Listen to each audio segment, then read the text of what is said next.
Good morning বন্ধুরা, কেমন আছো তোমরা?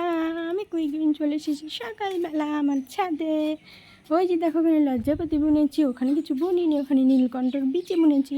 এগুলোতে কিচ্ছু বুনিনি, বুনবো কি বুনবো সেটা ভাবছি। আর এখানে গোবর সার, যেটা আমি কালকে নার্সারি থেকে এনেছি। আর এখানে স্থলপদ্ম, আর এটা হচ্ছে রাম তুলসীর পাতা, যেটা কাশি হলে সাধারণত খায়।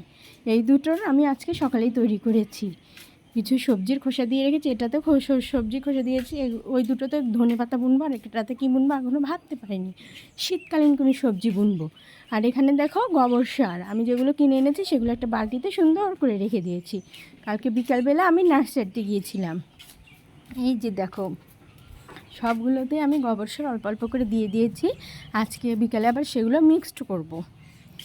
এই যে দেখো, আমার পুরনো যে গাছগুলো ছিল, যেটার ভিডিও আগে দিয়েছি, সেগুলোতে আমি গোবর সার দিয়েছি একটু একটু করে, কারণ গোবর সার দিলে গাছগুলো ভালো হবে। দেখো, তোমরাও এভাবে বাগান করতে পারো।